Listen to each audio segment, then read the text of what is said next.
नमस्कार। आज हम जम्मू और कश्मीर में इंडियन आर्मी के एक ऐसे ऑपरेशन की कहानी समझने जा रहे हैं जो सिर्फ एक मिलिट्री एक्शन नहीं था। नहीं, ये एक बदले की कहानी थी जिसे एक बहुत ही एलीट यूनिट ने अंजाम दिया। जी हां, 3 आतंकवादियों को मार गिराना सिर्फ एक और मिलिट्री विक्ट्री नहीं थी। ये तो सेना की एक बेहद खास यूनिट के लिए हिसाब बराबर करने जैसा था। आइए समझते हैं कि ऐसा क्यों था। ये ऑपरेशन एक बहुत लंबी चली खोज का नतीजा था, लेकिन इसकी असली कहानी इस बात में छिपी है कि ये इसमें शामिल सोल्जर्स के लिए इतना पर्सनल क्यों बन गया था। तो सबसे पहले जो मेन बात है वो जान लेते हैं। किश्तवाड़ के एक काफ़ी दूर दराज इलाके में एक ऑपरेशन हुआ और उसमें जैश-ए-मोहम्मद के 3 आतंकवादी मारे गए। ये अपने आप में एक बहुत बड़ी कामयाबी थी। पर जैसा कि मैंने कहा, 2 पैरा स्पेशल फोर्सेस के लिए ये मिशन सिर्फ ड्यूटी नहीं था। नहीं, ये उनके लिए बेहद पर्सनल था। ये उनके शहीद हुए साथियों का बदला था। तो सवाल ये है कि आखिर ये सब हुआ कैसे? आर्मी ने इन आतंकवादियों को ट्रैक कैसे किया और इस आखिरी लड़ाई को अंजाम कैसे दिया गया? देखिए, ये जो मुठभेड़ हुई, ये एक बड़ी अनोखी जगह पर हुई जिसे ढोक कहते हैं। ये क्या होते हैं? ये पहाड़ों में लकड़ी के बने टेम्पररी घर होते हैं जिन्हें बकरवाल समुदाय के लोग गर्मियों में इस्तेमाल करते हैं। और सेना को खबर मिली थी कि आतंकवादी बिल्कुल ऐसे ही एक ढोक में छिपे हुए हैं।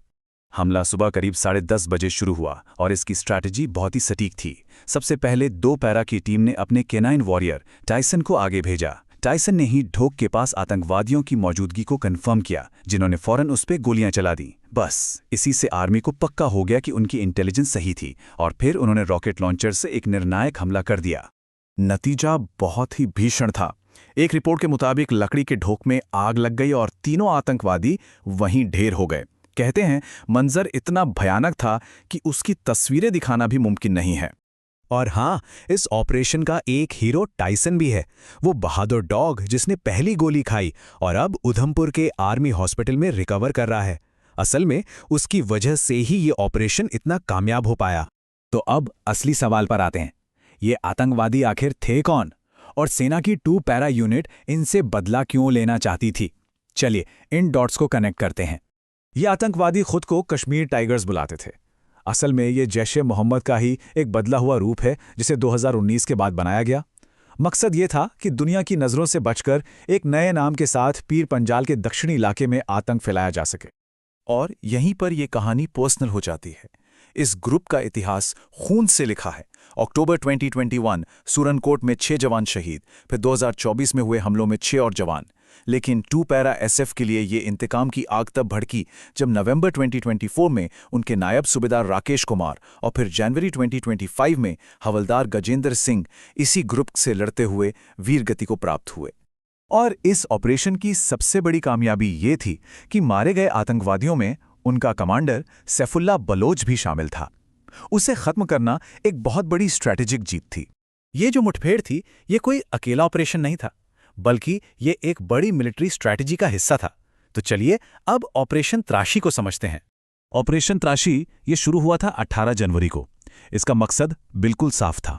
गर्मियों में जब बर्फ पिघलती है और घुसपैठ बढ़ जाती है, उससे पहले ही इलाके में जो आतंकवादी पहले से मौजूद हैं और उनका जो सपोर्ट नेटवर्क है, उसे पूरी तरह खत्म कर देना।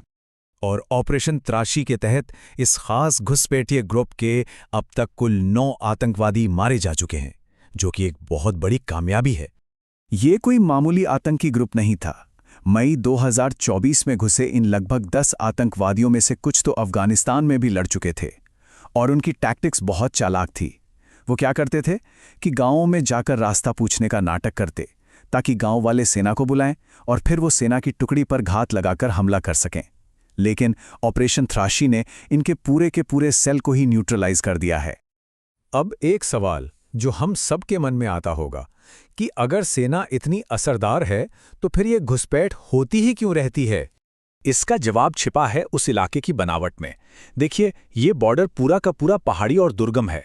इसमें अनगिनत नाले और दर्रे हैं जो घुसपैठ के लिए आप कह सकते हैं कि एक तरह से हिडन रूट्स बन जाते हैं। फेंसिंग को काटा जा सकता है और इतने बड़े ऊबड़ खाबड़ इलाके के चप्पे चप्पे पर नजर रखना लगभग नामुमकिन है। और ऊपर से कभी कभी लोकल लोगों को भी डरा धमकाकर या लालच देकर गाइड के तौर पर इस्तेमाल कर लिया जाता है। और ये सिर्फ भारत की चुनौती नहीं है, ये एक ग्लोबल प्रॉब्लम है। जैसे अमेरिका मैक्सिको बॉर्डर पे रेगिस्तान और नदियों के जरिए घुसपैठ होती है, ठीक वैसे ही यहाँ पहाड़ों और जंगलों का इस्तेमाल होता है। कोई भी देश अपनी सीमा को 100% सील नहीं कर सकता।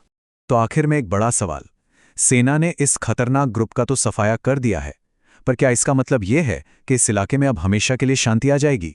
ये एक ऐसी जीत है जो उम्मीद तो जगाती है, लेकिन साथ ही इस संघर्ष की लगातार चलती रहने वाली सच्चाई की याद भी दिलाती है।